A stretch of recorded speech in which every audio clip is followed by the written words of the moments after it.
5:41 is your time now. Still ahead, how a man recovered from being on a ventilator for 20 days because of the virus.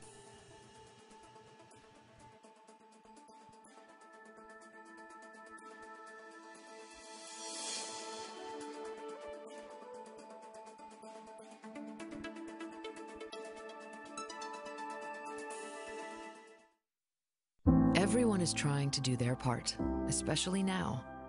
And your Ford dealer is built to lend a hand. If your vehicle needs service, just call. Ford service centers are essential to your community and are still open. Find out about pickup and delivery options from participating Ford dealers. Plus, they've implemented enhanced cleaning measures for added peace of mind. After all, you have a lot to take care of. Let your best in Texas Ford dealer help take care of you.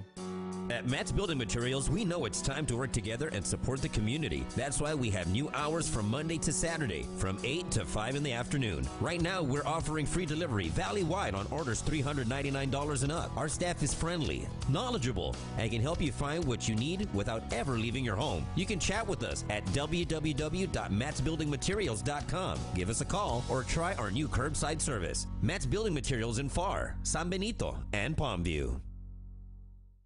When someone asks me why I represent injured people, I'm reminded of my father, a World War II veteran and a Holocaust survivor. His life's experience made him a champion for the oppressed. He instilled in me to always stand up for others and for what is just. Today, I take this to heart when I do my job. I'm Alex Begum, the law giant, and it is my honor to fight for the justice that you deserve. If you need new furniture, Rooms to Go is here for you. You can shop online until our convenient showrooms reopen.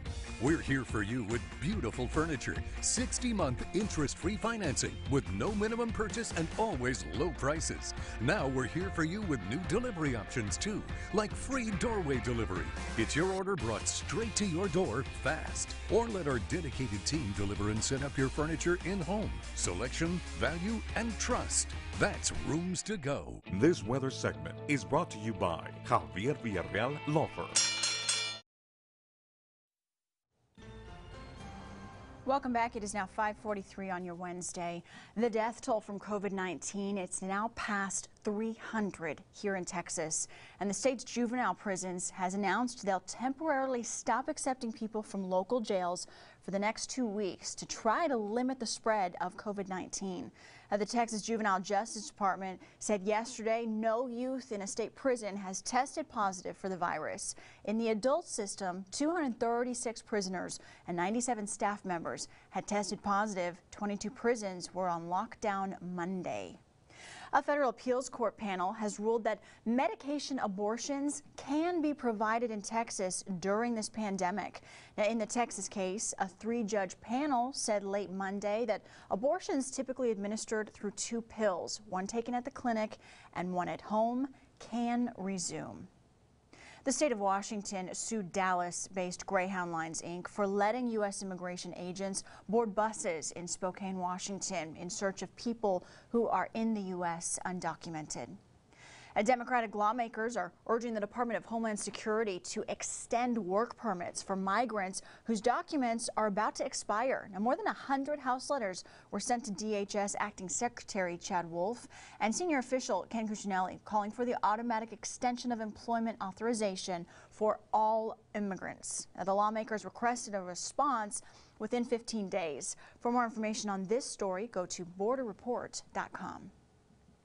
The U.S. Census Bureau plans on asking Congress to give the agency an extension until October 31st. Congressman Vicente Gonzalez says he's in favor of extending the deadline. Right now, the national response average for the 2020 census, it is just at 48%. Hidalgo County officials say there are low percentages of households and they're concerned there could be an undercount in the region. So far, Hidalgo County has a response rate of 27%. Senator John Cornyn announcing over $57 million in federal grants will go to several Valley schools to help out in this pandemic. Cornyn says UTRGV, Texas Southmost College, and South Texas College, they'll receive funding to help students with emergency financial aid. That'll go to help cover expenses related to the disruption of campus operations due to COVID-19. Now, the grants come from federal aid provided in the CARES Act. All right, this is cool. This is a group of people in Central Texas. They're using 3D printers to help take some of the stress off the back of your ears. An 8th grader started making a solution. Now, Brooks Miller, he had printed out S-shapes that he planned to give out at school. But when districts started closing, well, he had to switch gears. A week ago, he started making these. They are mask extenders or ear savers. Just having the extra support during these difficult times has meant the world to us. Being in our position, we felt like there wasn't much that we could do. And Brooks is on the autism spectrum, and 3D printing, something he really enjoys. And now others are joining his cause. Right now, the group can make 400 each day. 3D printers are just fascinating.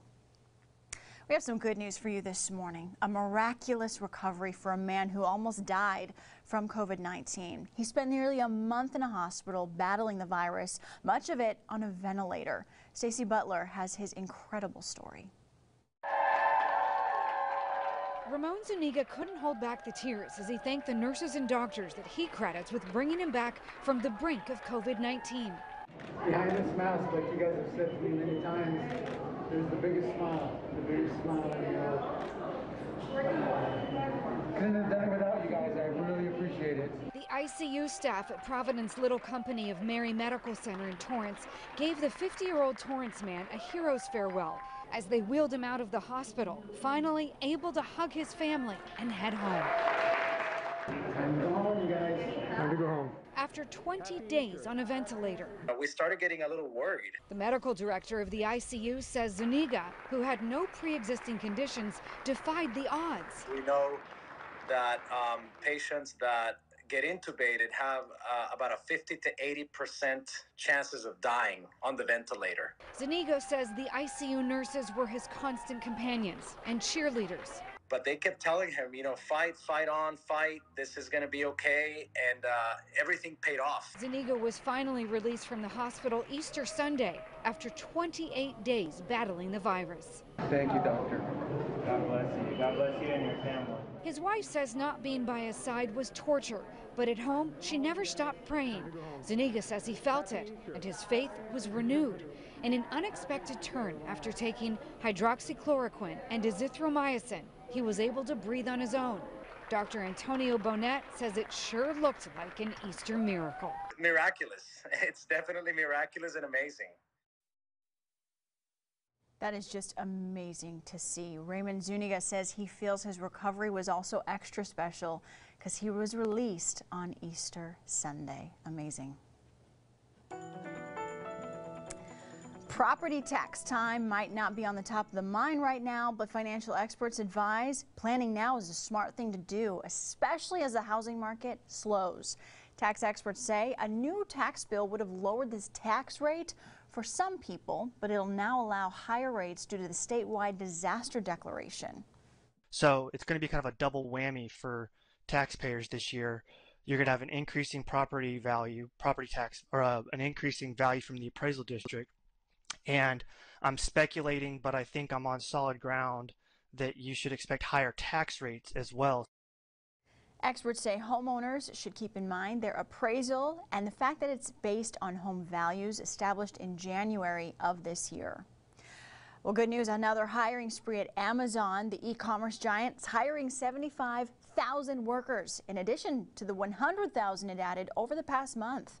The company ramping up operations as Americans order more online instead of heading to the store. Amazon also started a wait list for new grocery shoppers as it grapples with a surge in demand.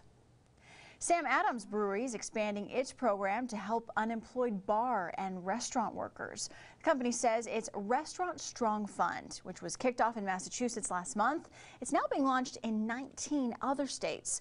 Now, they include California, here in Texas, and New York. The goal is to give $1,000 to industry workers who lost their jobs because of the virus. Texas jobless claims there are more than 1 million since the shutdown began, and JCPenney will hire advisors in a struggle to manage debt amid COVID-19. Jane King is in New York with those stories and more in today's Texas Business Report. Hello, Texas. JCPenney has approached a consulting firm, Alex Partners, as the U.S. retailer looks at ways to restructure its debt. JCPenney has been in talks with lenders in recent weeks about its liquidity needs and is negotiating a possible debt deal. Well, American and Southwest each will get billions of dollars in government aid package. This means each agreed to not furlough or lay off any employee through September 30th. San Antonio-based refiner Valero Energy has taken steps to reduce its output in light of the drastic drop in gas demand, but it likely won't be enough to prevent a $1 billion loss for the first quarter.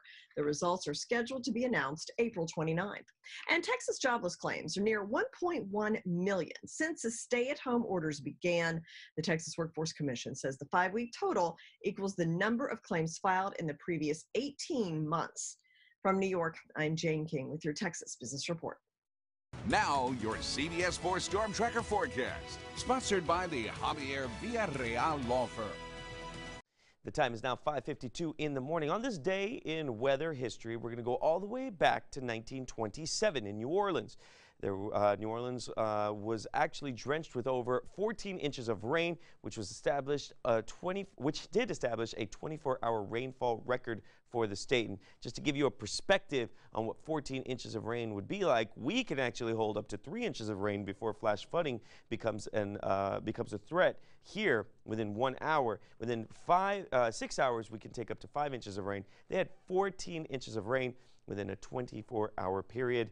That is a lot of rain that they saw and definitely affected them a lot. And speaking of rain, here, coastal area could see a 20% chance of rain, but even then that's very, very minimal. I don't expect anything will pop up. However, we do have another weak front that's going to be pushing through on Friday, giving us a slight chance of rain Friday into Saturday. But even then, that is on the small side as well. For today, right now, look at this. Brownsville hitting about 66 degrees. Harlingen around 63. McAllen 63. And Edinburgh around 59 degrees. We aren't expecting too much of a rise in temperatures over the course of the day today as we stay within that mid 70-degree range. The clouds starting to move in, keeping all that heating out. Dew points right now staying around that 46-degree range. And we're actually noticing a dry feeling if you're going to walk outside right now. Storm tracker right now showing cloud coverage within the valley, but not much else. There is a high pressure system in control up towards the Big Bend area. As that starts to move out, we are expecting for the winds to shift, start coming in from the south and raising the temperatures over the course of the day today into tomorrow. For today, expecting us to remain within the mid 70s with partly cloudy conditions. Winds right now coming from the north-northeast, and that's what I was talking about right there. There goes that high pressure system as it's out. Winds come in from the south. For your 7-day forecast for your weekend is always in view. We're expecting for temperatures to rise into Thursday and then once again into Friday, Saturday, and then by the time we reach Sunday, hitting 90 degrees once again.